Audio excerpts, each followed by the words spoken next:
told you that I never would. I told you I changed. So, Andy, if we remove the pools, does that change our impervious coverage determination? Once you do your mapping, there is an aerial photo. So the DEP uses aerial photos to determine what was previously there. Okay. If you do your mapping and get the exact square footage, you're allowed to replace that square footage. So having a better survey map better allows you to replace it in kind. Granted, I don't want to tell you have to do this because, again, we have aerial mapping. This is not it. It's just like this. It'll show building sizes, relatively close. So if you just want to take the pool out, you do that and rely on your aerial mapping. But you'll be allowed to replace your square footage in your areas. So this pool is a square or Tetris piece. You have to replace that same. In that area. Okay. Wait, I'm still going. Yeah. Do you have costs on removing the pool and the current structure? I do, because we removed almost the exact size pool in the borough of Montvale a few years ago, and a building. And that project, pool and building, restoring it and filling the hole in was almost $300,000. And that was 2 years ago. Okay. It only gets more expensive. Sorry, that's just to take out the pool or to Take the replace? pool out, take the building down, and then fill the hole in with clean fill. Well, if we are looking to develop, again, this project has to be done in phases to afford it. So it would be the letter and possibly the removal of the pool this year, depending on whether we want to put the removal fees in the budget, which I would like to propose we do. If we choose not to, go forward with this after we see the LOI, we can make that decision. Without a doubt, I'll be proposing at Thursday's next budget meeting to put the funds in for at least the study. We have to move forward on this, even if the answer is we don't want to do anything with it. Well, at some point, the pool needs to be removed. It's only going to get more expensive every year. It's never going to get cheaper. And it's also, we need to get to the next item in order to cover all these in his time, in Andy's time frame. But it's also another, taking the pool out could be paid for through open space. And I'm not saying we should do that. I'm just making sure the council is aware that that is a financial option. So Andy, the next thing is the, what's the next one? The median? You want to do the median? Either median or the road program. Oh, can we do the median first? Let's do the median first. That's okay. So what I did was because it's a little bit hard to come up with a concept for something that has no mapping associated with it, you have in your package an aerial photo that looks like this. That's based off of GIS. We house your GIS program, so it's a very detailed map. The idea behind the median, so you understand it, is from the railroad tracks to Tenafly Road, you would put a center median down the road. If you look at the aerial map, you somewhat have one already. So between the Stop and Shop Road and Grove, there is already a striped median in that area, and there's somewhat of a median going towards River Edge, and then you have a left turn lane. So you would create something that's at least 4 foot wide, as big as 6 if you wanted to put any significant plantings in it, and you would have breaks at all the intersections. You would probably improve your crosswalks to be much brighter and/or if not brick-based type crosswalks, and your median would prevent crossing traffic out of the few buildings you have there. Which so the Stop and Shop traffic couldn't go across, the parking lot, our parking lot couldn't go across, and a couple of buildings couldn't cross. The one, we'll say detriment, because it will improve traffic flow, is the 4 or 5 parking spaces from the municipal complex heading towards downtown would have to come out to do that. So you lose those on-street parking spaces. Lauren? So I spoke with Chief Chamberlain in the traffic division, and the chief's idea is actually to, instead of, Andy and I, when I pitched this proposal as the River Edge median, we had originally talked about 4 lanes. The chief would like us to look at a possibility of only 2 lanes and cross-hatching the sides, which then keeps the spots in front of the liquor store and actually then forces everyone into 2 lanes. So if you were to narrow the 2 lanes, you would have to have 3 lanes at the turns. Right. So where the intersections you have 3 lanes. But yeah, you can do that. That'd be similar to what they did in some of the other downtowns and surrounding. Doesn't affect the bus stop. No, it won't. You have to create. You'd actually, when there's a bus stop, you have to actually create a pull off for a bus stop and then pull back on. So you'd strike that out. So and now actually the bus would have a place to go without cars backing up behind it, because it would go off into the cross-hatching. Right, so what you do in this case, when you look at putting the median in, you would look at the bus stop, you'd look at any other stops that are along there and create a safe pull-off. It actually would create a better situation for a bus stop. So the goal here, just so the public understands, is pedestrian safety, and this, if we went forward with this kind of project, I'd like to try try for the pedestrian safety grant. There is 1, 2, 3 lined crosswalks, but we know that residents and commuters cross in and out of this street in every way on River Edge Road. We know there's commuters, we know there's buses, we know there's, various entrances for all the businesses. So we really are trying to look at this as a whole. Putting money into the budget for this project doesn't mean we have a set plan. It means Andy and the county and the police and I and whoever else want to be part of this would help develop it. So understand that, it's the idea to have a median with trees and lights to beautify the downtown, as well as, more importantly, create safe passages for cars and pedestrians. Right, the median, just so you know, median does pose normal traffic calming, so as you put a median and narrow the road, it will slow traffic down. And the lack of the turning movement will also help pedestrian safety and traffic, so it does help slow things down. Jeff? So in the best of all worlds, this is the #1 recommendation for improving pedestrian safety in that stretch. There's no other way that would be recommended? So we didn't look at other ways. There's always other ways you can look, but this is a county road. So on a county road, they're probably not going to allow either raised intersections or speed tables through their area. On a county road, they would allow narrowing via just striping. So you can stripe the whole road with shadow lines or the white edge lines. You can stripe a median down the center. You can add signage. You can put a median in, though you have to take care of it. That's generally what the county allows. The other traffic calming measures that they'll allow, if there is one more, it would be the narrow the road.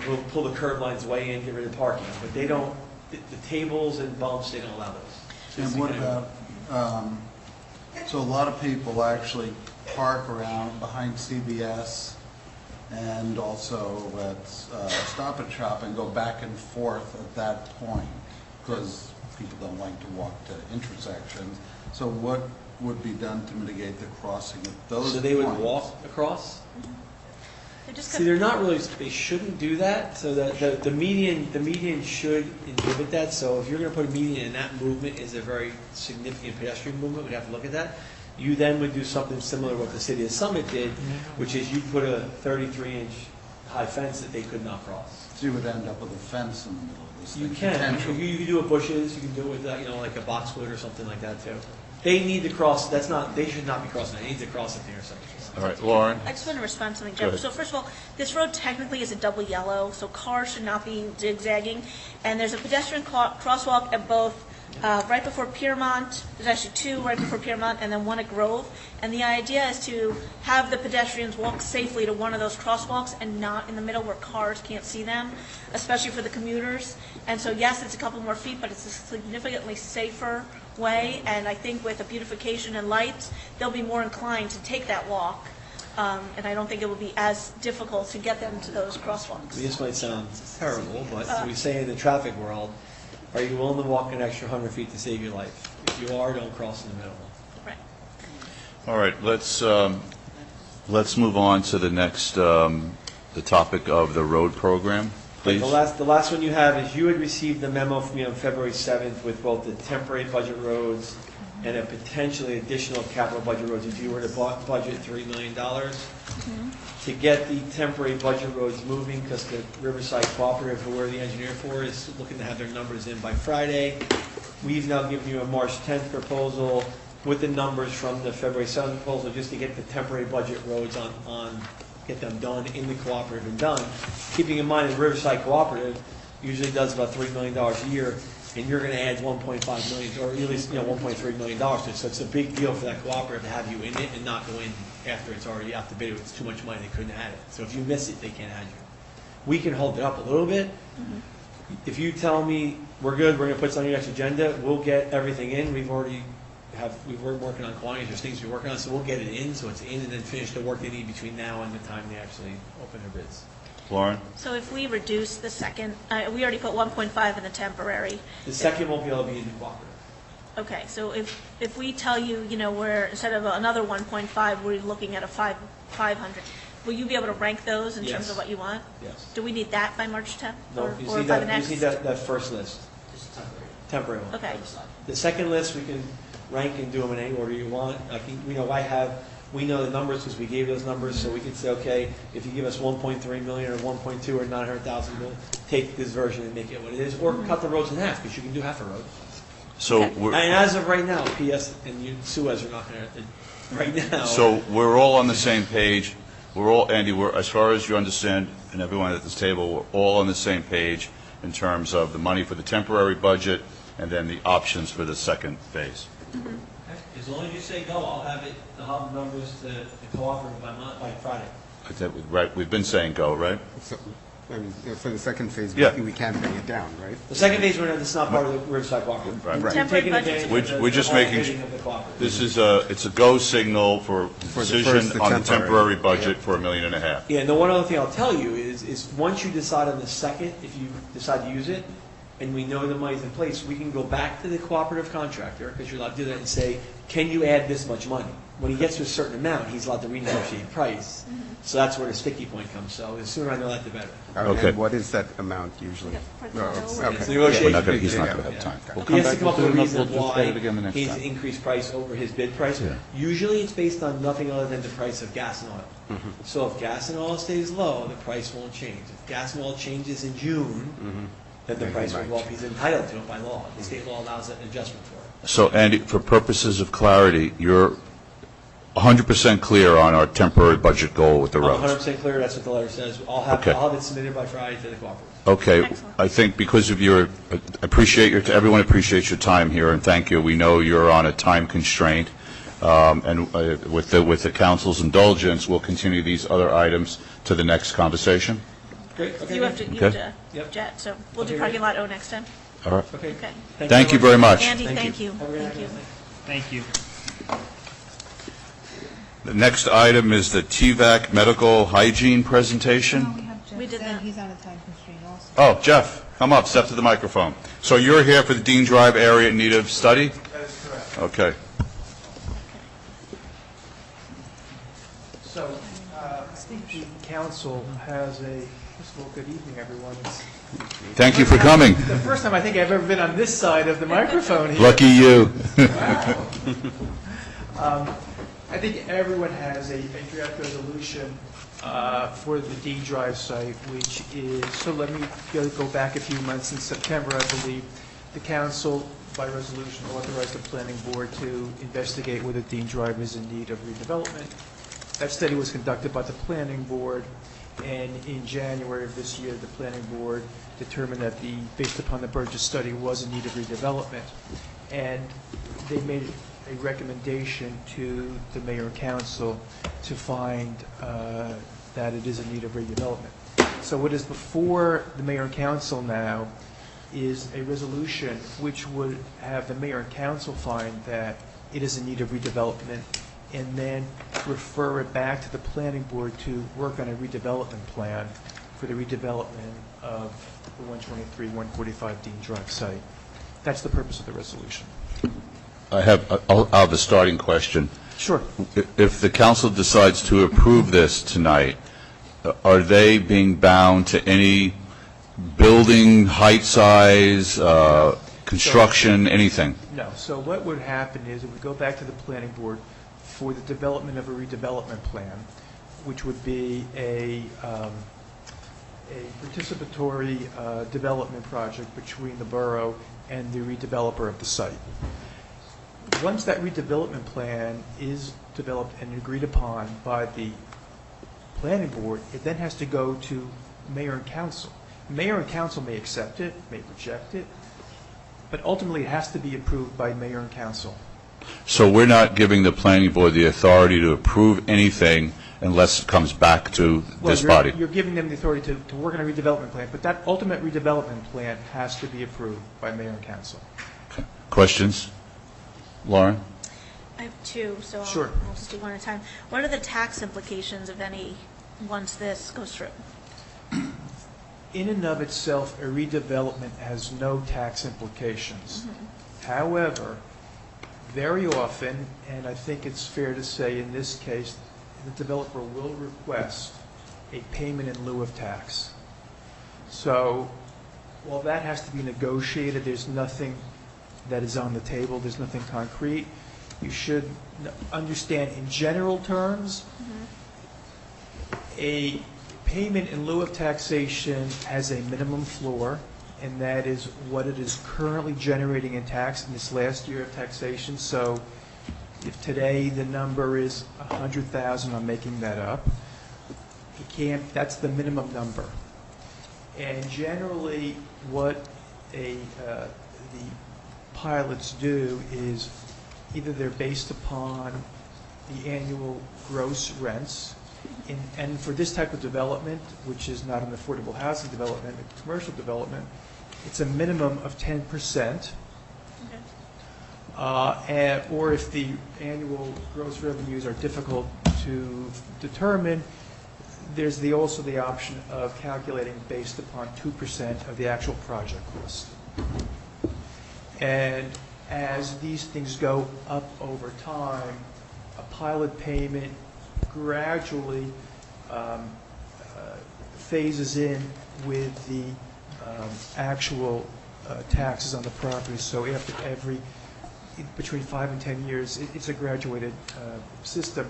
It would be the minimum, the greater of either 20% of regular taxation with a pilot. So you eventually get up to 100%. Just to follow up, what if So we I'm make sorry a... if I confused you. No, what if we make a shorter pilot? What if we make a, shorter limitation on the years? There's a minimum limitation in the statute. In order to do this, the entity, the redeveloper would have to use what's known as an urban renewal entity, Okay. and that allows them to afford themselves of something called the long-term tax exemption law. So there are certain minimums in that. Jeff, please. Just follow up on Councilwoman Dayton's question. The pilot itself, what implications does that have for borough, municipal versus school board? So the only limitation, or the only requirement on a pilot is you have to remit 5% of that to the county. However, that's not to say you are restricted from sharing that revenue with the school board. I can tell you that there are other municipalities that do share. But And it's there are not- other but it's not a municipalities. requirement. It is not a requirement, and there are other municipalities who were eager to do pilots because of the restrictions. There's so few restrictions other than the 5% passed through to the county. You have another question? I did, I had two. So Oh, you I had have two? to, Are you kind enough to let someone Well, else you know- go, too? Mayor, I'm Go happy, so ahead. I'm glad she's asking me a question. Go ahead, Lauren. So if we choose not to go forward with this area, do you foresee that this project would not go forward? That's You really not, can't- you that's can't- really not a fair question to ask Okay, me. you can't You have to say. ask the redeveloper, the owner of that property. Julie, go ahead. Yeah, so just so I wanted to follow up on the mayor's question about this stage this is in. So right now, you're asking for us to allow investigation of the area? Is that where we're at, or we're further down the No. line? So the investigation has occurred, and based upon a report from Burgess, the planning board has found that it's in need of redevelopment and has made a recommendation to council that council so finds. And then, so this resolution in front of council would make that determination that it's in need of redevelopment, and then go one step further and send it back to the planning board to work on a redevelopment plan. And the redevelopment plan would encompass basically the totality of a redevelopment site that is something that the redeveloper wants to build and something that the borough wants to see. Any other, I'm sorry, go ahead. Just because under where it said that the designation allows the municipality the discretion to, and it lists like a whole bunch of things like tax abatements or even eminent domain, and I just wanted to know, like, are there points in the process where you go like, oh, I don't want to use eminent domain, or I Well, don't want to use a tax abatement? Just I'm not curious. sure what you're referring to, but Well, that the designation could allow. But, okay, so from the beginning, the designation has been non-condemnation. So that condemnation has been off the table from the September resolution of the planning board, and we've always been under that assumption. And very frankly, only one person, one party owns all the property, so. Right, okay. I just wanted- It's easy. We don't have to deal with the condemnation here. Any other questions about this? Yes, go So ahead. behind the medical building on Dean Drive, right to the brook, so behind it, the brook, I thought that was partially controlled by the county, that long stretch, because when we need to clean up that area, we have to call the county in. I'm not aware that anything is controlled by the county. There is a Okay. brook back there, and that creates certain DEP issues. The redeveloper was made aware of that more than a year ago, and I understand the redeveloper is working on that. So they're aware of that because the borough engineer made them aware of that.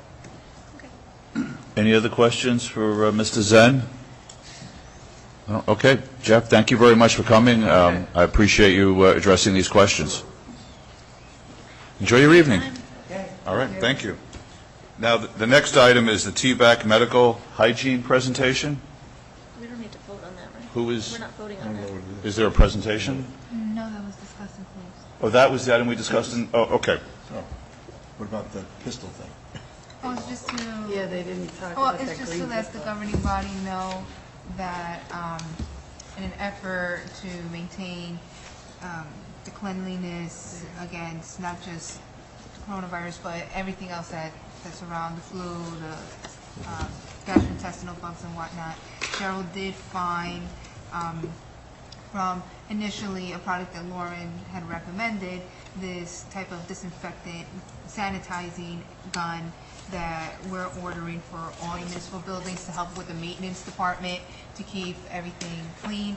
And we're going to keep the receipts in the event FEMA will reimburse us. So we found the money. Excellent. Okay, moving on to be considered council meeting format. We put this on the agenda? Yes, I did. It is just to remind the governing body that we do follow Robert's Rules of Order, and we do have an 11 o'clock curfew. So I'm just asking everybody, first of all, with the agenda deadlines, that applies to everyone, so we can't be scrambling, changing the agenda, getting emails on a Friday or over the weekend to add things in. And additionally, just to come prepared. If you have any questions on any item once the agenda is posted, just reach out to me. If it's a finance question, reach out to Susan. Always copy Omar, and we'll do our best to answer everything in anticipation for everyone to be prepared at the meeting. And I just ask everyone to be cognizant of the time frame. And adding to the whole issue with the coronavirus, the Westchester gentleman, his wife was on TV saying the reason why he got it is because he was run down. So we have to be mindful not to be all run down. Let's not say that. Well, he was run down. When you're Okay, run down, but your immune let's system. not discuss that person right now. Your It's not immune appropriate. system is harder to fight things. So it's just all encompassing. I'd like to respond to this. Go ahead. Okay, then let's move on. So we've been asking for 2 years to get the agenda earlier. This has been a sticking point where we don't have enough time to get our work done. I don't want to hash this out crazy for tonight, move the meeting along, but I've been asking that this agenda comes earlier in the week. The bill list can come later in the week if that's what's holding it up, but we do not have enough time to work with the borough to get our questions answered, which is why we have to ask them at the table and take twice as long. So can we We maybe talk about that, let's talk about I said that offline and offline. see what we can do with Omar engaged in that conversation. This request is ongoing. Okay, all right. Next, property maintenance code? I don't know who put this on, but this is something we do regularly. Bob Burns requested it, that when it was requested in 2015, it wasn't up, the governing body decided not to update it, and now in addition to the 15 version, you have the 18 version, and we're still working with the 2012 version, so it's just a matter of giving the authority to update the code. And adopt. So, Adopt 2018. what are you asking for here? Do you No, want? it's Bob Burns. No, we just do, we usually do that. Every time the property maintenance code changes, we authorize the adoption of the, it's not on there. It's not, the last one's not attached. Yeah, to adopt the changes and update to the current property maintenance code, which is just a simple resolution.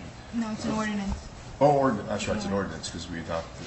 So are we introducing this ordinance tonight? No, No, it's no. just to get the approval for Bill to craft the proper ordinance, because when it was brought forward in 2015, there wasn't approval to create the Okay. ordinance.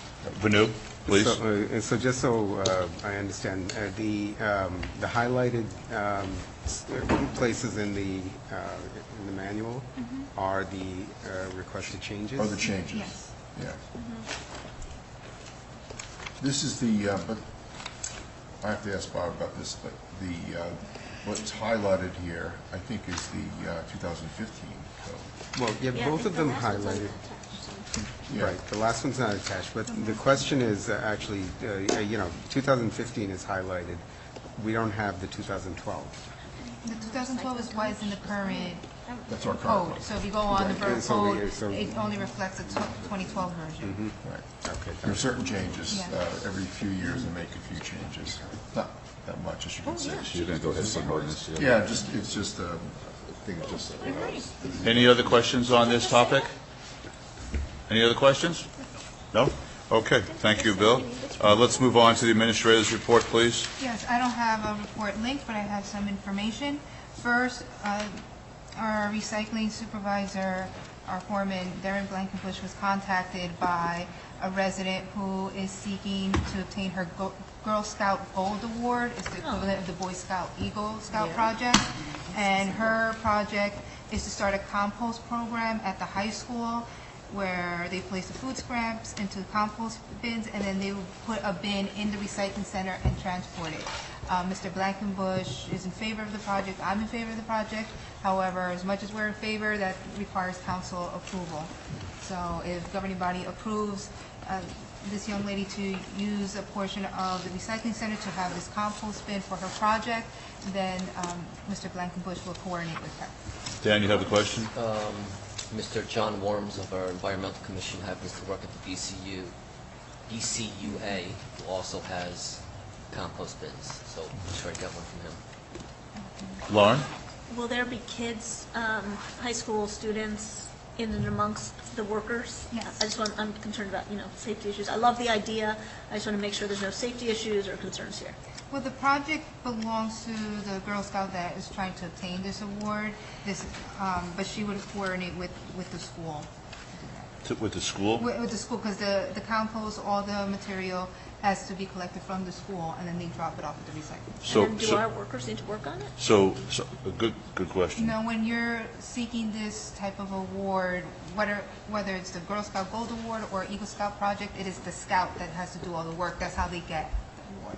So to Lauren's point, at the recycling center, of course, there's all kinds of trucks and equipment that are very dangerous, so let's have a conversation with whoever we need to talk to make sure we understand physically where it's going to be, and then all And some parties. sort of faculty advisor. Yes, that there's adult management involved for Yeah, safety whoever the troop purposes. leader is and everything. Yes. Okay. Any other questions on that topic? Okay, have your approval? Let's see, really quick. This morning with our JIF Insurance Commissioner, Lynn Vanderlinden, I attended the JIF Awards, and the borough received a platinum level award. We accumulated 100 out of 100 points, and that's ensuring borough safety, that our workers' comp claims, where employees were out for a significant amount of time, were very low, and everyone is participating in taking the proper training, whether it's in-person training or through the Mel website. So we're one of about a dozen, give or take, communities, and within the JIF there are 38 participating communities, and we received the platinum award. That's awesome. Congratulations. Very good. Good job. Very good. Another thing, just following up, at the last meeting, there was a discussion of the pending grant for the electric charging station and vehicle grants. That is due April, I think, it's due April 15th, that grant applications are due. And then, so I just need to know, is the borough soliciting for this grant? Because what they're doing with this program is the turnaround time to determine whether or not we receive an award is actually 2 weeks from submission, as long as you submit before the deadline. And again, it's for, you'd have to determine what are you applying for. If you're applying for a vehicle, it could be 1 or 2 vehicles. You need to provide the year, make, and model. And if you're requesting a charging station, you have to confirm if it's going to be networked, where it will be located, will be available for public use. Did we get- All of that has to be determined if you solicit the grant, because, like I said, it's a 2-week turnaround, and with that 2-week turnaround, you have to submit documentation for grant reimbursement by June 1st of this year. So they're making it a very tight time frame, from applying to receiving to executing to applying for reimbursement. Adam? Did we lock down what the total cost was? I know we spoke about it in last session, but we never got to like the total cost of what it would be. No, I don't believe we did, no. John's response. Pardon? Say that again? John's response. So running out of time to do it. So if we, does the council have any interest in getting an electric vehicle, or perhaps more appropriately, a charging station? Vanu? I think, the charging station, the grant amount was only about $3,000 for the grant, but the cost of it is much higher. Yeah. But I think we could earn money off the charging station. No, the environmental commission said at this point they weren't interested in the They were grant interested. because we're not interested because of that too low. return on investment of time. That they're not interested in? For getting this grant, for this one that program? you're mentioning. So then how would they They didn't consider have the getting it? infrastructure. Oh, They okay. did not have the They didn't have the infrastructure to do it. yet to get this. Okay, so it sounds like the council doesn't want to move forward with either of these grants. Timing's terrible. Yeah, Timing's terrible? Can we, I'd like to move And forward. the cost is low. Something. The grant, the grant cost. $3,000. Yeah, what would we have to do to, if we wanted to do something like this, what would we have to do? Besides, forgetting about the grant, but just in general. Lauren, then I'll have a comment. So the stations that were at the League of Municipality, the charging stations, so yes, there will be an initial cost to put in, and maybe only $3,000 comes off of it in a grant. But from what I understand, they actually charge the residents to sit and use that charge, because we supply the electricity. And so some of the cost is pushed back onto the consumer of that.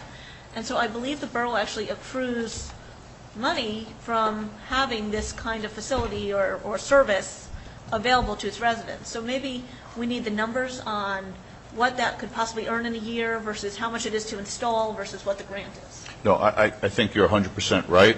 I think this should be, we need to do some planning on this to understand the economics, and it should be revenue neutral to the borough. You plug the car in, you plug it in, you put your credit card in, and the device pays for itself. Or possibly even revenue positive.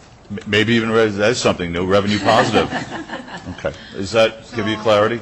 Well, that's clarity, but I don't think all that information. Yeah, it's not going to happen for this grant. It's not going to be It's happening. available. I mean, there's different It's not stations, I happening. believe, Yeah, there's okay. publicly So available. not this year. That's, I meant clarity for you, Yeah. not for filling it out. It's not going to happen this year. Okay, and the last thing on tonight's consent agenda, Resolution I, which is also 20-128, is to execute the grant agreement from last year's open space program. This is to make repairs to the Tenafly Railroad Station. We tried to seek a $100,000 grant, for a $100,000 project to receive a $50,000 grant.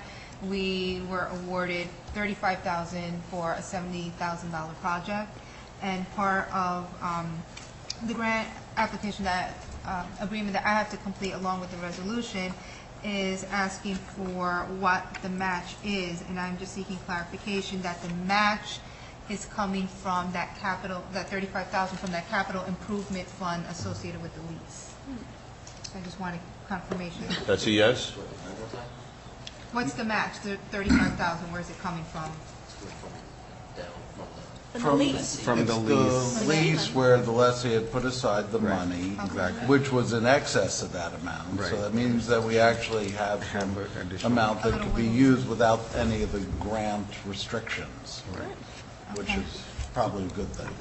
What is happening on the liquor license there for the lessee? That is something that the business owner has to apply to the state for, and it doesn't come to me like with a regular liquor license transfer, consumption, or distribution. So that person, Isaac, would have to work directly with the state. So I have had a conversation with Isaac about 2 weeks ago, and he's going through the thinking process of what it's going to take to apply for the license, the economics, and how he would make the logistics work in his store, in his restaurant. So he's going through that process now. Yes. So I just wanted to point out, I don't know if others noticed this, that we also did get a grant for the Walnut Park improvements. Yes. 75,000. Yeah, no, also, this was a great document. I hope everyone had a chance to review it. So I take the win all day long. It's great that we got some of the grants. It was equally interesting to me, huge amounts of money that was given out, like some folks in the millions of dollars. And then I know sometimes we always talk about how, we don't tend to get the grants, but places like Cresskill, Demarest, Leonia, Cresskill got $240,000. Demarest got $172,000. Leonia got over $100,000, and then there's others. But, it just further strengthens. I know we have that RFP out for a grant writer. I'm telling you, I would tell you top 3 things that we really got to get going on, because the money is out there, and towns like us like ours is getting that money. It's just really, really important. And this document was a great way of seeing that. I think that's 100% accurate, and that's why we're pursuing this grant writer, to take advantage of these opportunities. One more question, speaking of grants. At the last meeting, I advised that the new round for the Bergen County Open Space funding is out there. And the skate park was mentioned as a project. Was that approved, or do you have another project in mind? Just not approved. So when is the time? So I think it's definitely something that we have to look at. Nothing has been decided yet. We're in the process of the capital. The rec department will be coming to the meeting, I think, on Thursday night to have a pretty significant adjustment to the quote-unquote skate park. It's no longer just a skate park. So I would love for us to talk about some of these things. I see it is just totally unacceptable if we don't put something forward. I think it was like $18 million or something, if I remember correctly off the top of my head, what the county funding is for us. I'm telling you, it is totally unacceptable if we don't put something forward. We put something every year, but just what it is. No, I'm happy to talk. Yep. Lisa, before you Good. finish your Lauren, admin. then Jeff. Oh, I'm sorry, Jeff. No. I was going to say, before you finish the admin, can we get an update on the library grant? All I know is that the grant writer has been working with the library director to obtain all the required information to prepare the grant. So it's a work in process. It hasn't been officially submitted yet. Okay. Did we get updated numbers? Because I know I definitely was confused during budget time about what the ask was. Okay. So from the library. So in terms of the outside and interior construction. But I think if we're applying for the grant, it's all together. So the library board of trustees, I haven't read the minutes yet. The library board of trustees met yesterday evening. Shama Hayda attended that in my place, and there were conversations over the money, of course. Yeah. And the library is going to come to us with an explanation of how those dollars are going to lay out and what they're asking for and what they're suggesting. So that's coming. Can they come back to budget meeting? Yeah, that's exactly, I think, when they're going to come and bring it to us, aren't they? Well, We're talking about the dollars for the library. The Board of Trustees met last night. we don't have them scheduled. We don't- We only had the library for that. So we'll get the numbers for you. Yes. Jeff, did you have a question? Yeah, back to the grant for the park, the skate park that you were talking about. Would it be possible for us to look into using or going for the grant for filling in the pool and putting soil in that spot rather than,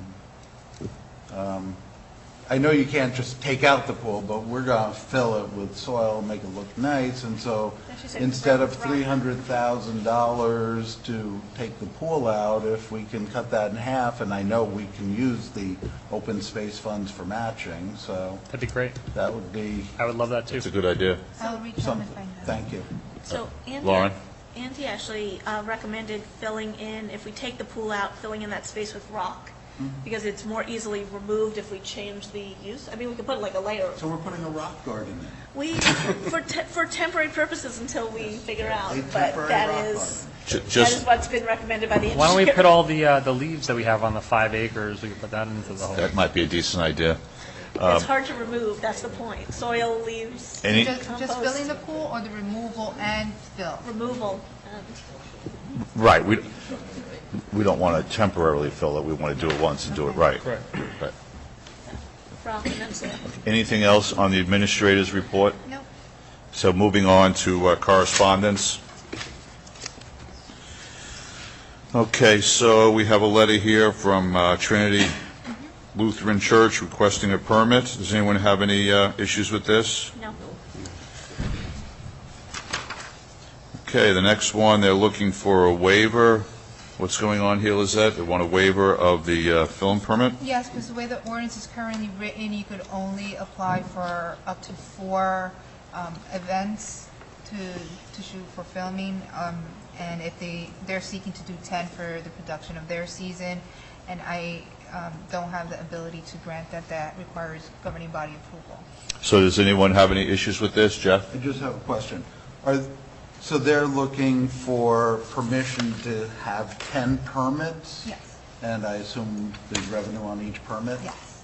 They're not looking to have the permits themselves waived? Oh, no, they tried that years ago, and I put an end to that. Okay, because the way that the correspondence was worded was kind of whingy on that. Kind of vague? So just to be clear, We keep changing production assistances, we have to Okay, repeat it so every year. let's make it clear that I would have no problem increasing it to 10 permits over what you had, as long as each of those permits is being taken out. Yes. Really speak for it. okay, next letter is from a resident regarding TVAC service. Yeah, that was wonderful. Any questions or comments on this? Good job, T-Back. Did TVAC get a copy of this? Did JP receive a copy of this? Do we know? Well, let's make sure he does, excuse me, in case it wasn't sent. The next letter is the annual Reuben Run from the JCC. No issues? Any issues with this? None? Could I ask that the mayor do the run as part of? No, the mayor will do the kickoff, and then the mayor's going to have coffee and donuts. I can't vote. Can't call a vote on that. You can call a vote, but I'm going to veto it. Let's just hope it doesn't rain, it Right. doesn't get rained out. Vanu?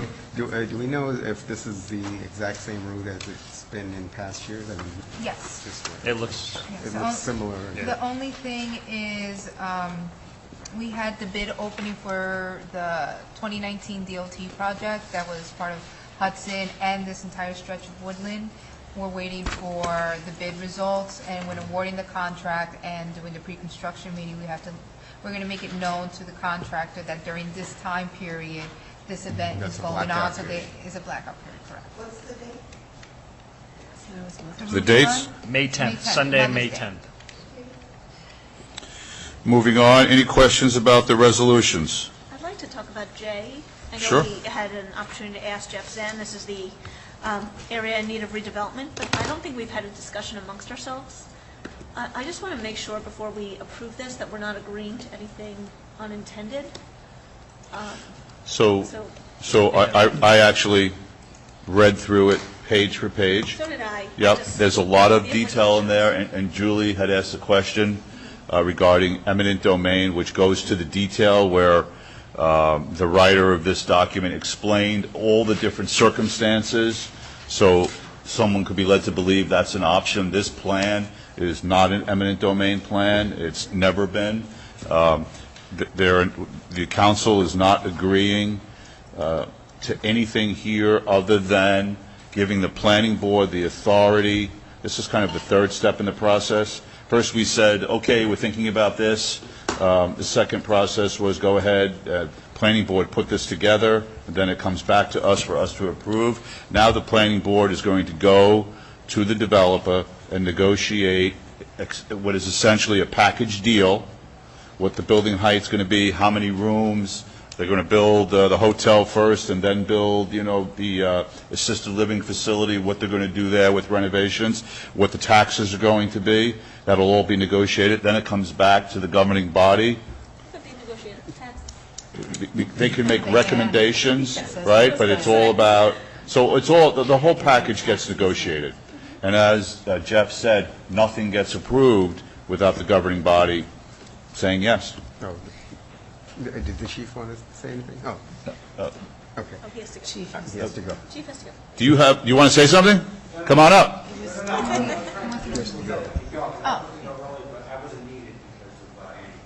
Yeah.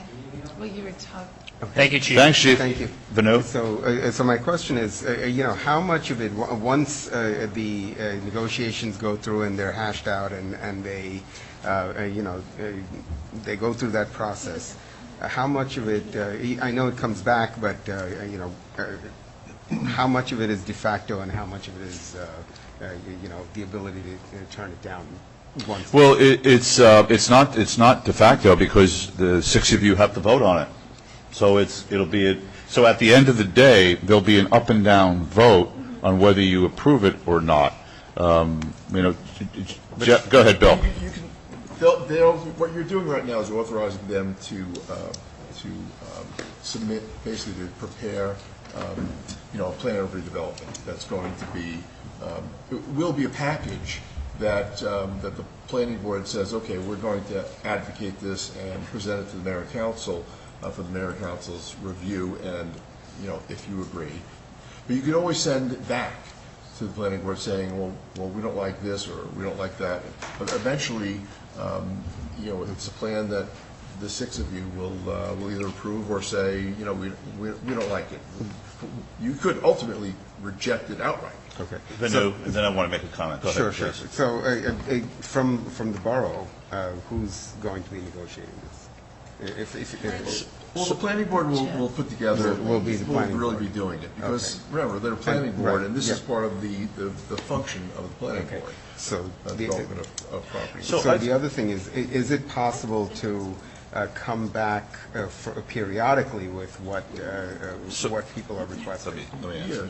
And what the negotiations, as opposed to having it fully fleshed out and then coming to us and then looking at it and saying, we can't. So let me address that for a second. Okay. Laura, so Jeff and I sit on the planning board, and I think it's incumbent that, after every discussion at the planning board of what's going on, Jeff and I report back as we would any committee meeting discussion, bringing papers, whatever it is, to discuss what is going on, because you're right, Vanu, we don't want to spend 6 months developing this and nobody knows anything and then we have this big surprise. Right. I think the Borough Council needs to be kept apprised of it every step of the way. Okay, I agree. Yes, Lauren. So if we create Dean Drive to be an area in need of redevelopment, and the project with the hotel and the assisted living, for some hiccup, does not go forward, have we then devalued this piece of land with the existing, I understand some of it has nothing on it, but, at least the Clinton Inn is there. And then can the Clinton Inn turn around and say, we want less taxes? Well, so No. the owners of that property have purchased it. They're taking their own market risk with their money. They're paying $275,000 a year in property tax. Purchase is completed. The purchase is completed. They have the deeds, as we understand it. I haven't seen the deeds, but as they have explained it, they own all the properties. They pay $275,000 a year in real estate taxes on the current hotel section only, in addition to all the occupancy taxes they pay. If there's decrease somehow in the value of the hotel, that is, as any taxpayer can go and make a tax appeal, and it's really speculative for me to even address the values of the real estate. But the market risk is on them, and they've purchased the property. Okay, so if they decide not to build or we can't get approval, they're at their own loss. Right, the borough hasn't written any checks to, correct me if I'm wrong, Bill. Yeah, you're mixing up two different things. Okay. From purposes of the value for assessment purposes. That's what I'm thinking. Although conditions of property do impact value. Okay. Theoretically, a determination that it's an area in need of redevelopment could theoretically increase the value, because that opens up the possibility of payments of low taxes, various options that would not necessarily be available because of zoning restrictions. You get relief from zoning restrictions. So as a practical matter, the value of property could actually be more if it's in need of redevelopment for this determination. But from an assessment standpoint, I think you could have less actual value for assessment purposes. if it's determined to be in need of redevelopment. But all sorts of opportunities pop up, so it's not necessarily a bad thing. Can you back up for a second? You said relief from zoning restrictions through Tenafly? Well, sure. Once a property is determined to be in redevelopment, the redevelopment plan could obtain relief from certain zoning restrictions that, in terms of density and other restrictions that would apply to properties. Like buildings? Sure. But does it need That's the why planning the board's approval still, or are they? it would need mayor and council approval if it's part of a redevelopment plan. Correct. Not planning board. They wouldn't go before planning board for zone order. Oh, okay, so, Obviously, the planning board, if the planning That's not board the way- is a proponent of it, but that's not the, I think questions, you're answering a different question. So, planning board negotiates a deal with the council's input. This is an important question, actually. The deal gets negotiated. The mayor and council, building height, density, everything, okay? Mayor and council, thumbs up, approves it. That's it, they're done, they apply for building permits. There's no going before the planning board again for zoning that's already been, for variances. That's already been pre-negotiated. it's built into the... It's built into the process. Okay. What about public sentiment, comments? That is all built into the process during the planning board's open public meetings. And of course, Pardon? Did you guys have any questions before you go? I know. School project? Does anybody anybody want- a really tough question? Does anybody want to, we're going to interrupt what we're doing. Does anybody want to come up and tell us what you're doing, what the project is about? Wait, come to the microphone. Got to state your name and address. Basically, we're... What's your name and address? My name is Luke Simon. Yeah. And I'm on Mayflower Street. Basically, what we're doing is we're trying to get involved in our own town government while we're learning about the government in Social right now. Very cool. Excellent. What grade? So this whole conversation, 8th grade? this whole conversation is about the reconstruction of the Clinton Inn and giving them permission to start the process moving forward. So it'll be something you see a lot of around town. All right. Thanks for coming tonight. Thank you. Good night, everyone. Good night. Wash your Good hands. night. Okay. Any more questions? and there will be public hearings on Yes. on mayor and council's consideration before. Yes. Actually, you have multiple layers of public comment. But when the deal isn't getting negotiated, no public comment. Like when they're creating the project scheme. I mean, within the planning board?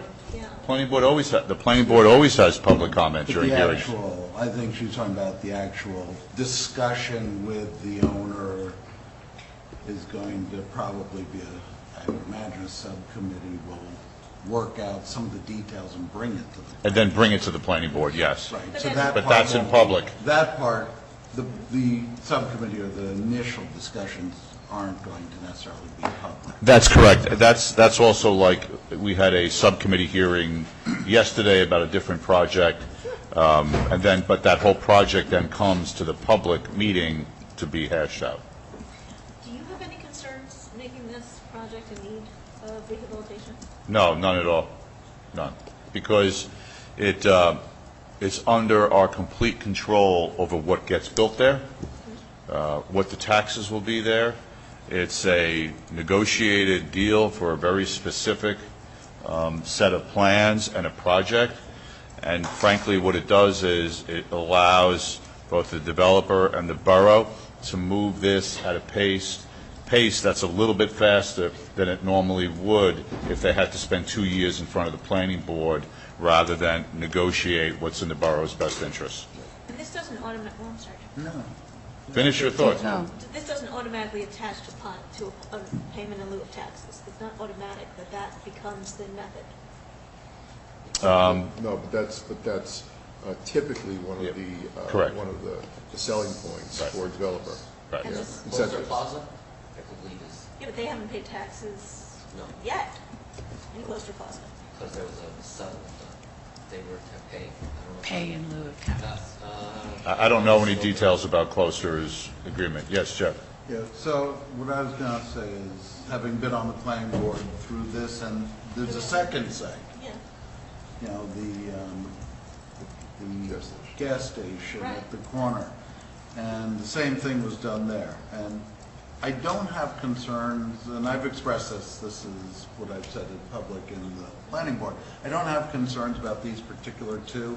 My bigger concern would be if this becomes a trend, will it look like Tenafly is a town that's basically falling apart, in need of rehabilitation? Because the original concept for it was for blight. And I don't really, you know, 2 sites, we could sit there and justify. I think once we start getting 3, 4 sites, the words go, I'll even be part of that word, that we can't call Tenafly blighted over and over again, because that's really not the way our town should be viewed. So, for this, I was very comfortable supporting it. On the planning board side and on the council side, I can share the concern about the taxes. That's got to be negotiated, and that will be something that will be ongoing discussions along with all the parameters of the building. So, I'm sorry, just to follow up, Jeff said that the pilot payment in lieu of taxes is statutory. It's typically not shorter than 5 or 10 years.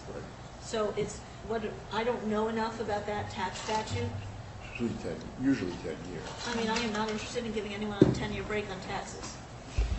At least at this time, we're looking for revenue to offset our tax base. So one of the things is, one of the requirements here is that whatever we're getting paid in taxes is the absolute minimum we have to receive now, okay? So there's no downside risk to the taxes. Now, we're never going to agree to just minimum being paid in taxes. So we can take the minimum that we're getting now, and as Jeff said, we're not required to give anything to the school district if we choose not to. You know, I would, at the time, if this goes forward, advocate that whatever the school district is getting now, they should continue to get, so there's no downside to the school.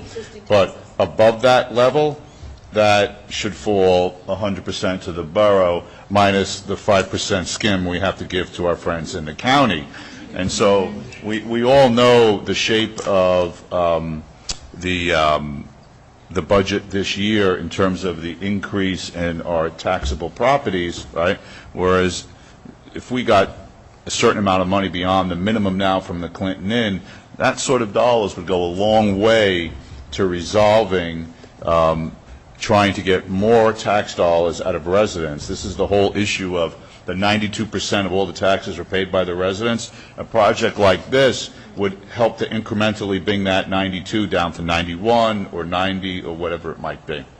And that would be like in 10 years or in 5 years? No, that would be immediate. They would be immediate first no, they're year. required to pay property taxes every year, like any other. So the Lauren's concern, and rightfully so, is we want to make sure that we're paying attention to the details of whatever pilot agreement that we make with the Clinton Inn.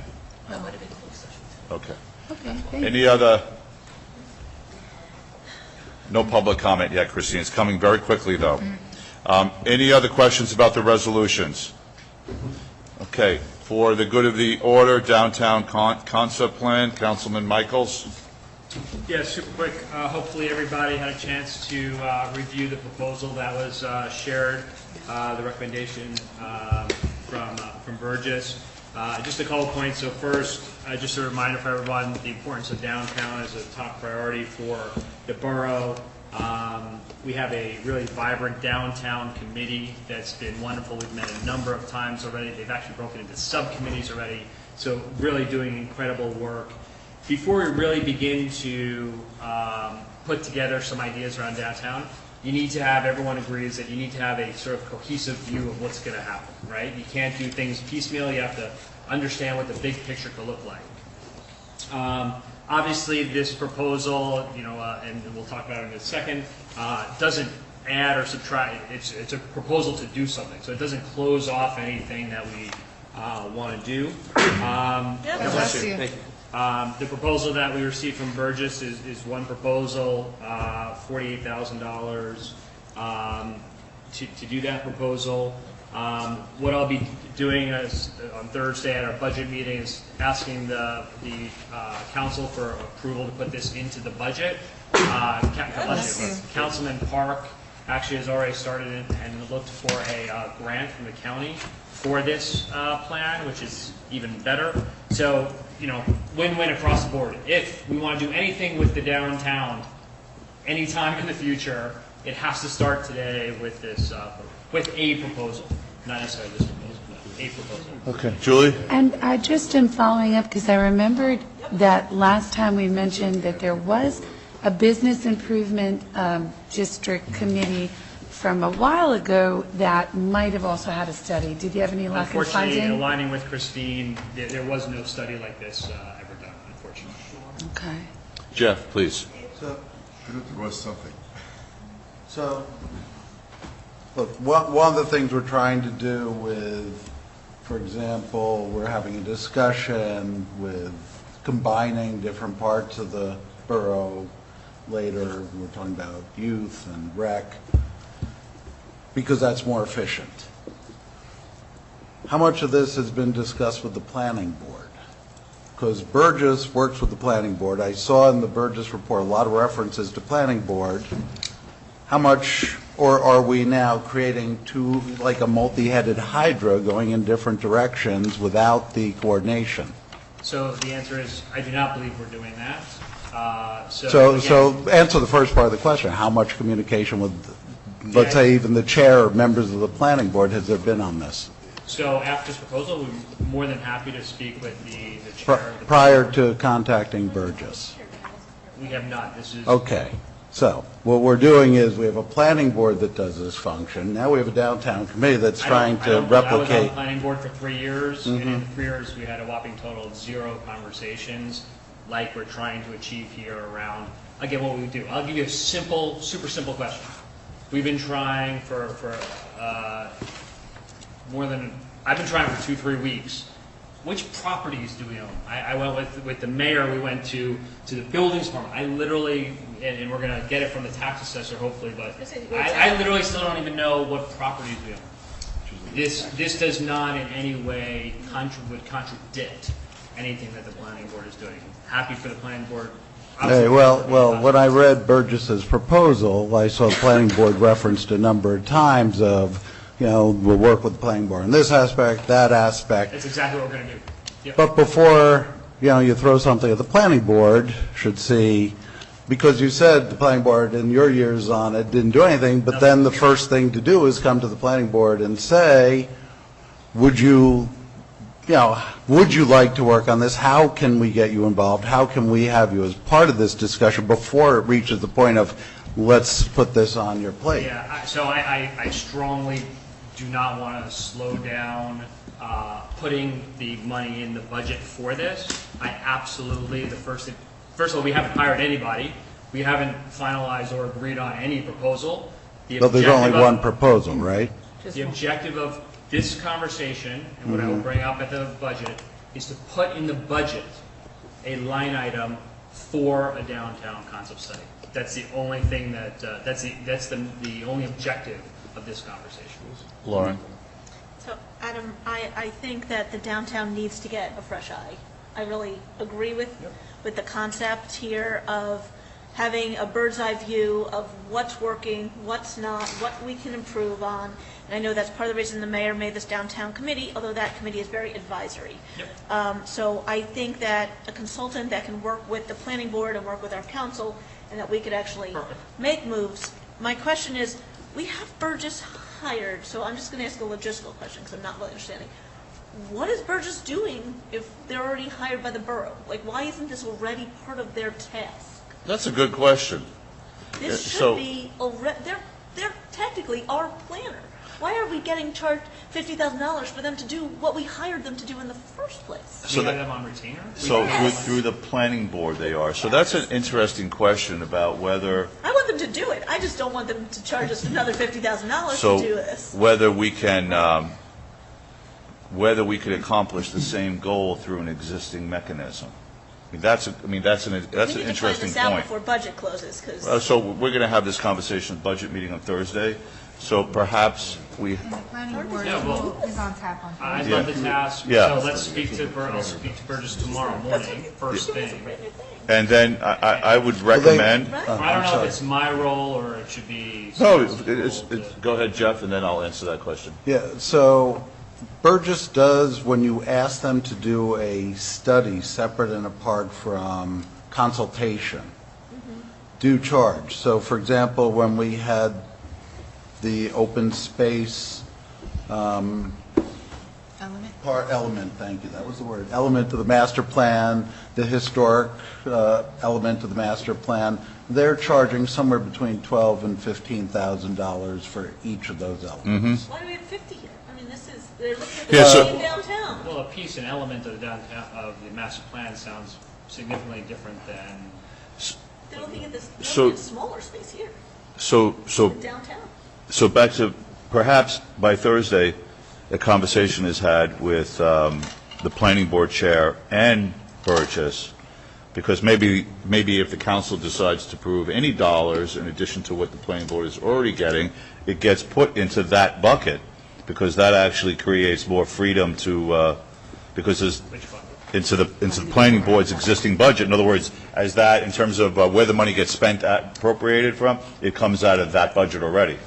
That's fine, as long as this is, to Lauren's point, and I agree with Lauren's point, this is a council-led project. I am not in favor of it being downtown-led or planning board-led or rec-led. This has to be, I feel strongly that this has to be council. Okay, so let's that Julie, after I just finished, I would recommend having a conversation with Burgess and Mary Beth Wilmot before Thursday to help flush this out a little bit.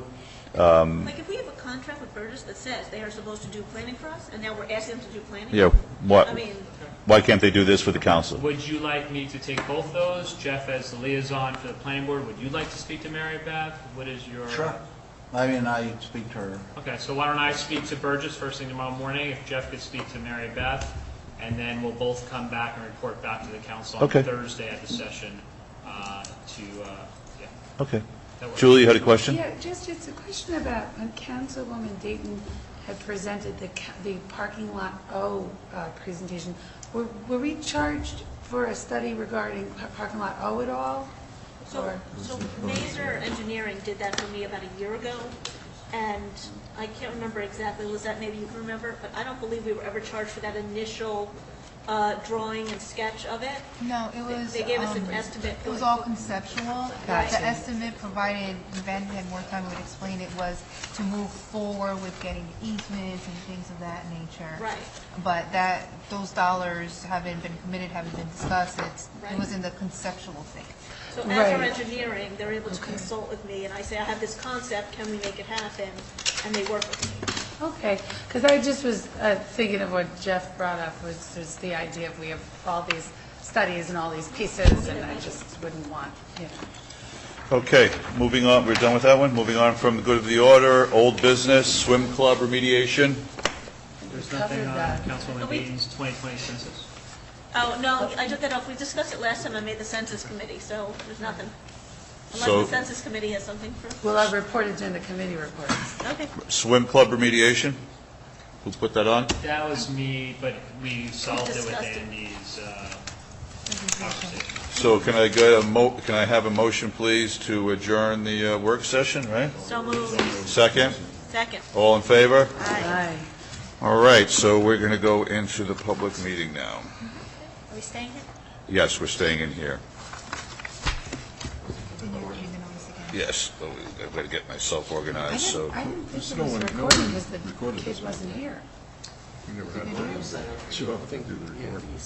Dave, And who turns it off? He's been here, he hasn't been here the whole time. Right. No, Is it running and he's not here? no, no one ever showed up to I turn it just off. know Well, Dave, Dave- if you could go to Dave brought the came. equipment. What? Now you tell us. Why wouldn't they have been, There's so many kids here, I didn't notice there wasn't. what did you say? Yeah, the same thing. I think they set it up, right? Yeah, okay. It's going? Is it running? Oh, okay. He just I didn't see doesn't- anybody there. All What? right, then that's probably all we need. Okay. Recording? I think Dave set it up when he was here. Oh. Like turning on and off. Who turns it off? Okay. In compliance with the Open Public Meetings Act, PL 1975, Chapter 231, the notice requirements have been satisfied. Meeting dates for the year are confirmed at the annual meeting, are posted on the public bulletin board in the lobby of the Municipal Center, and published in the record within the first 10 days of the new year. Copies of all revised or additional meeting notices are sent via fax to the Record, the Suburbanite, and Northern Valley Press, and are posted on the public bulletin board in the lobby of the Municipal Center. Salute to the flag. I pledge allegiance to the flag of the United States of America and to the republic for which it stands, one nation, under God, indivisible, with liberty and justice for all. Have a roll call, please.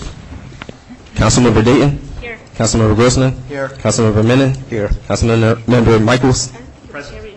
Councilmember O'Connor. Here. Councilmember Park. Mayor Zena. Here.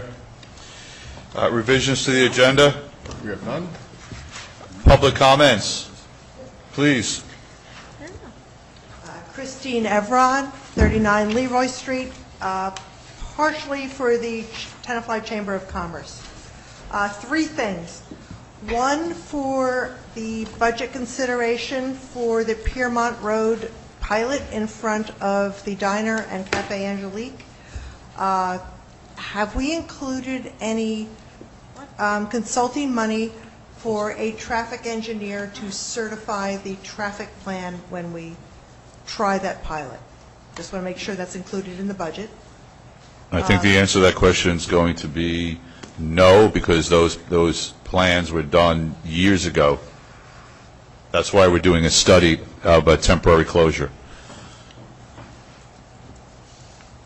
You might want to look into whether or not the actual arrangement of the lights or the stop signs of whatever you like to do might need a certification currently for a traffic. Okay, so that's a little bit of a different, is that the chief of police is heading that up, and he's doing that in a manner that... Giving money to do that. Yes, he has resources to do it the right way. Perfect. I misinterpreted what you That's all I said. wanted to make sure that we're not Fair suddenly enough. held up because there is not money in the budget for that Yes. site. Thank you. Vanu had a question, though, for you? I mean, and not to make a conversation out of this, but, I was wondering, I thought the chief of police asked if we wanted to all go together Yes. downtown, and we were supposed to make an arrangement to go downtown and check. So, Lizette, could you follow up on that, please? I'm sorry, with the I chief? missed that day, so I don't know what. Chief is going to take us on But I a was made aware field trip. that we might need to have a study that. Okay, Christine, it's your floor again. Okay, back to, question on the Riverside Meridian. Medium, yeah. River Edge. I keep You saying keep, it. I'm sorry, For River some Edge, reason, I don't know why. medium, whatever you call it. You keep mentioning commuter parking. Could you just, where is the commuter parking that people are crossing from in the middle of the road? Well, it's probably not official, but people park at the Stop and Shop and then... That's my problem. It's private property. There should be no commuter parking there. There's also down along a Railroad. railroad. I believe that's employee parking.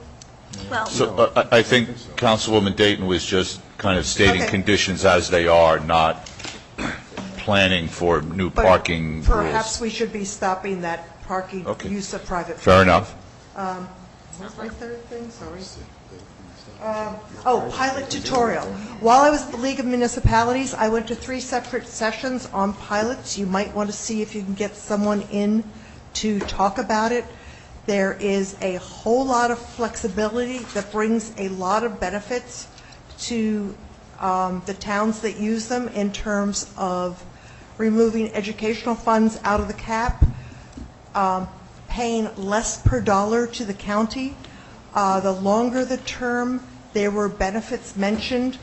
This was a really complicated issue, and there were a lot of presentations on all the different ways you can structure it, and there were at least 3 different presentations at the League of Municipalities. You might want to consult with somebody. thank you. Thank you. Being no other members of the public here, we're going to move on. Could I have a motion to approve the consent agenda, please? So moved. Second? Second. All in favor? Do we have to call a roll? Yes. Roll call, please. Councilmember Dayton. I would still like more information on J. I'm still, So how are you voting? Yes on everything and no on J? Or abstain. Or abstaining? I can't vote again later, right? No. No. This is it. All right, yes on everything. Councilmember Dayton, Councilmember Grossman, Yes. Councilmember Menon, Yes. Councilmember Michaels, Yes. Councilmember O'Connor, Yes. Councilmember Park. Okay, thank you. Committee reports, we'll start with you tonight, Dan, please. I have nothing this week. Nothing? Okay, Jeff, please.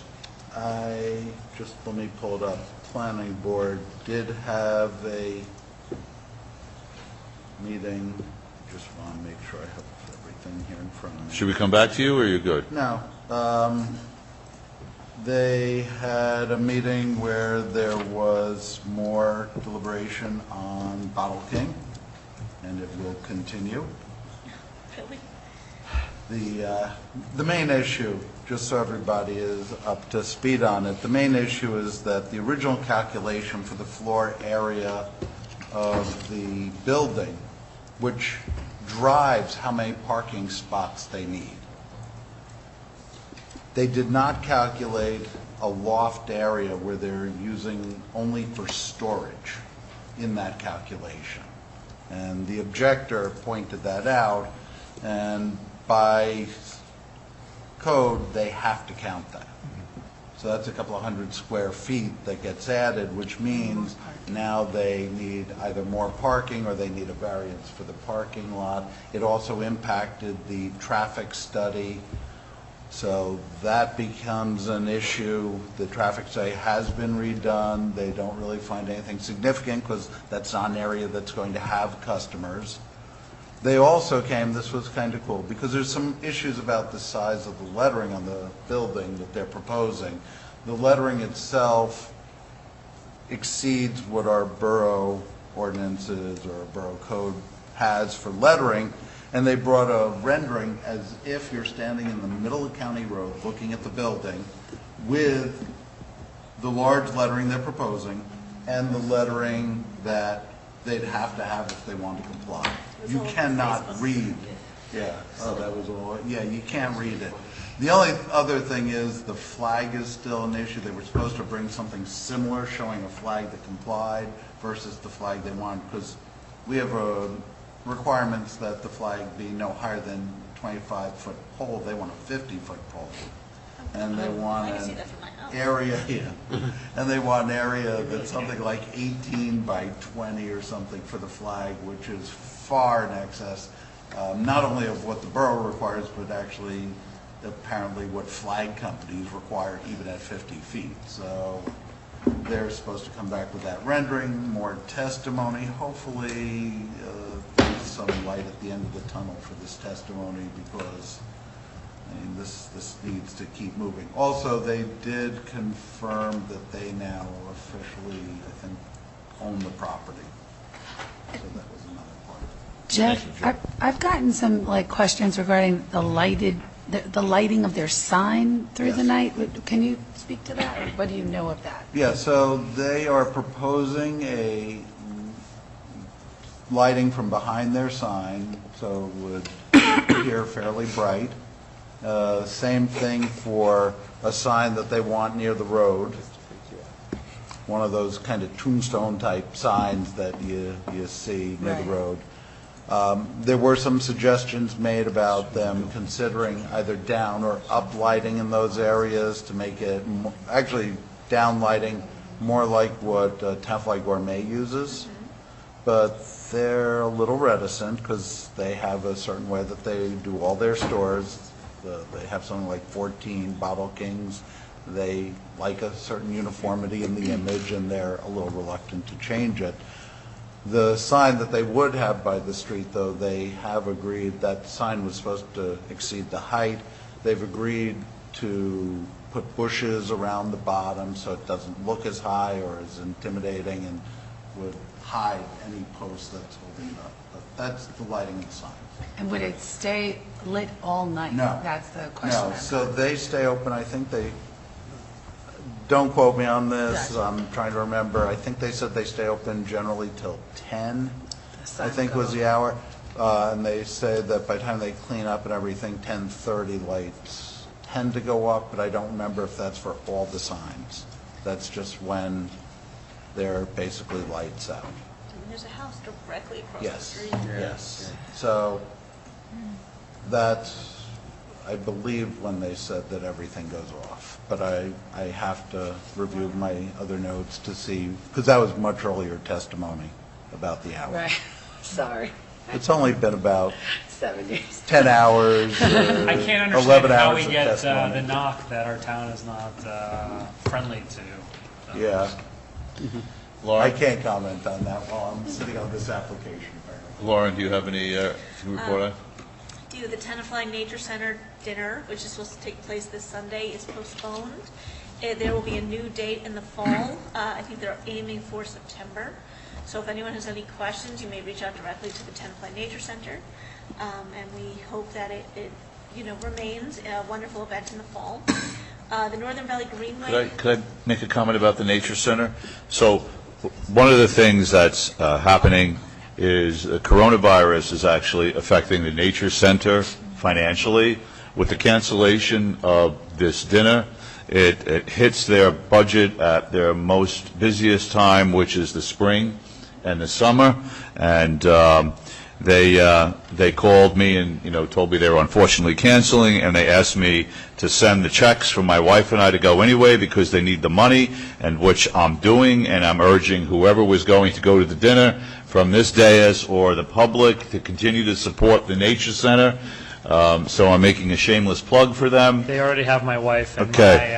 my credit card. So I'm hoping that the public continues to support them, and I'm sure they will. So I'm sorry, Lauren, go ahead now. Thank you for that. I appreciate that. I'm sure they will too. The Northern Valley Greenway held a very unique event this past weekend. We are, as a committee and of representatives and liaisons, training what we're calling Greenway ambassadors. And what that is a program to help inform the public and spread the word about the status of what's happening in the Greenway. We trained, I want to say, maybe 20 people or so on Sunday.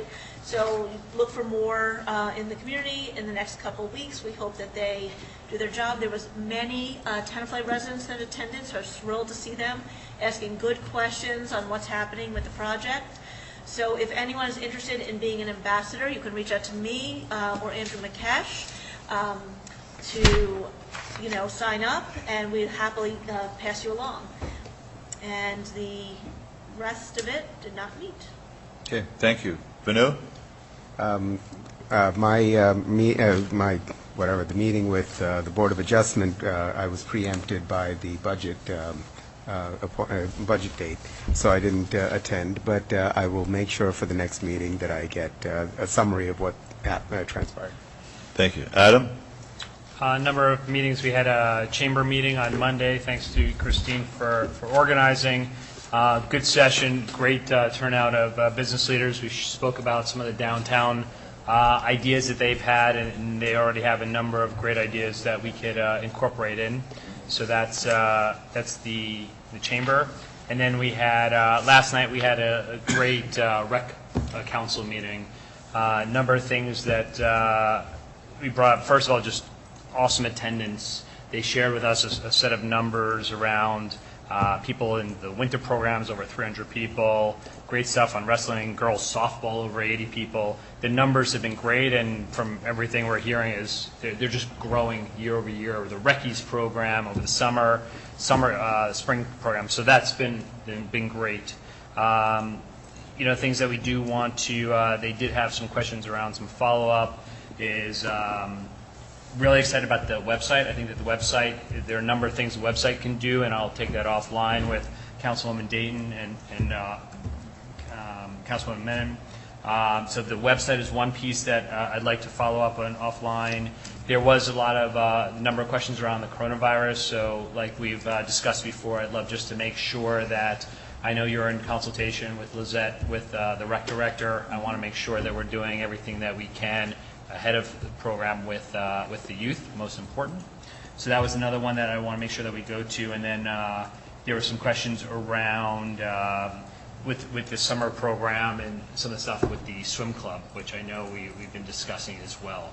So I'll take those three things offline with my fellow council people and get answers to the team. But really great work. Okay, great. Thank you. Julie? Yes, I'm going to report, well, I was the liaison with the swim club, but I'm not sure that's really a committee, but I just wanted to let everyone know that they asked me to find some information regarding bringing food trucks possibly to the swim club, and I was able to give them some information from the right department, so thank you, Bill, for pointing me in the right direction. Is there any hindrance to that they can't? No, not at all. Is it Just easy that enough to get it done? it's easy enough, they're just going to be like a permit for, What kind of food trucks? I think they were looking at just trying to rotate out like one food truck on a Friday and like one food truck on a Saturday, and it's relatively easy. I spoke to the health department, so we really don't have much hindrance town-wise for that. Great, wonderful. That's See a if that- fabulous idea. And then also for the Census Committee, so just so everybody realizes, we're most concerned about the senior and the immigrant population being undercounted because of this, specifically this time around, there's an online component.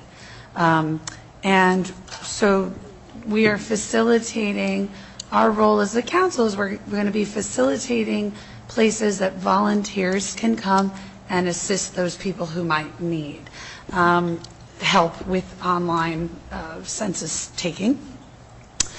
So just so everyone knows that the senior center from 2 to 4, there's a private office that they said we could use, and that depending on how many volunteers we get, I'll be talking with the Rotary, of course the Rotary, who's going to be my right hand on this, how many days we can staff that. From 2 to 4, we can offer that service for people. Also, the mayor is going to be talking to the senior center on April 16th during their monthly lunch to discuss the importance of completing the census. And the library is going to provide the Friends Room on Friday, April 3rd from 9 to 3. And also, I've spoken to other people, they thought maybe a weekend day might be helpful. So the library also said they can supply that Friends Room on April 4th as well, Saturday. And they also said that Tuesday, Friday mornings are most usually free. So I'm going to be, asking for the Rotary's help with when we specifically can staff these things. And what I was envisioning is that if people call the borough, then the person who answers the phone at the borough can say where and when our help centers are available. And Dan, my colleague on the committee, is going to be reaching out to the Korean Community Center, as well as this week providing wording to the mayor, because I know that you were planning on doing a mailer regarding coronavirus. We're going to jump in on that mailing, and that the wording would be to keep the postcard that comes, please, in the mail. It's got a PIN number on it, and also to call the borough if you need help completing the census. So That's an excellent report on the census. I'm going to ask you to expand on one item. You commented that there's an online component to the census. Is the census online optional, or is online the main way of so That's a change. That's important to the public. So it's required that everyone do the census online. Not required. Not It's required. the preferred method. Okay. Sometime next week, you're either going to get a postcard, or you're going to get a postcard and a full paper census. It's ready. It's completely ready. And the preferred method is to do it online, and if a person can't do it online, they can send in the paper method. Correct. Okay. And it's Okay. random how they're doing. And our role is we're going to facilitate people completing it online. Okay. All right. I have a question. Thank course, you. I wanna Hold hear on. from Yes, Lauren. Are we able to track how many of our residents are filling it out? Are we able to tell? That's a good question. No. So we won't know if, 70%, 30%? Theoretically, by law, we will not have access to any data. No personal Because data. we're not census workers. Right, we won't have access to any data. Title 13 protects all that data. Yeah, Christine's quite knowledgeable about it. Christine, you have a question? I can add a little bit of what our results... Christine Evron, 39 Leroy Street. I already identified myself. Christine Evron, 39 Leroy Street. The research in past census show that with our Democratic, we have a very high response rate of 70%, which I thought was appalling. 65 is a more average, and for every person we miss, we lose between $14,000 and $20,000 over the next decade. Okay. So it really behooves us to get everyone we possibly can to answer the census. Okay, thank you. And the Boy Scouts are allegedly helping us. Boy Scouts are going to help with volunteering as well as the Rotary. And as I said, Councilman Park is helping with the outreach regarding the Korean community. We don't want Okay. anyone undercounted. So. Thank you. Public hearing, Vanu, would you like to, we read the ordinance first? Sure. Right? I move to pass and adopt on second and final reading ordinance 28-02, and that notice of same shall be published according to law. Roll call, please. Second. Excuse me? Second and then a roll call. Can I have a second, please? Second. Can I have a roll call, please? Councilmember Dayton? Yes. Councilmember Grossman? Yes. Councilmember Menon? Yes. Councilmember Michaels? Yes. Councilmember O'Connor? Yes. Councilmember Park? Yes. Old business, anyone? No? New business, introduction of ordinance. Jeff, you would like to read this one? Thank you. Yeah, this one the chief brought to us after discussion. I move to introduce and pass on first reading ordinance 20-03 and set the hearing date for March 24th, 2020 at 8 p.m. or soon thereafter in the Tenafly Municipal Center. Yep. Second. Roll call, please. I have to read it into the record? Read the title of the ordinance. Yes. Ordinance number 20-03, an ordinance to amend Chapter 7 of the revised general ordinances of the Borough of Tenafly entitled Traffic. Roll call? Roll call, please. Councilmember Dayton? Yes. Councilmember Grossman? Yes. Councilmember Menon? Yes. Councilmember Michaels? Yes. Councilmember O'Connor? Yes. Councilmember Park? Yes.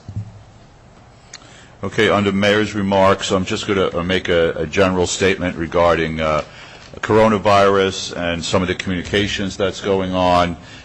We had a meeting with borough leadership today and department heads.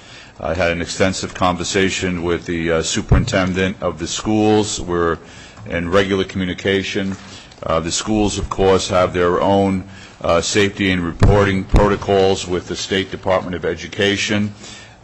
We are coordinating information with them regularly.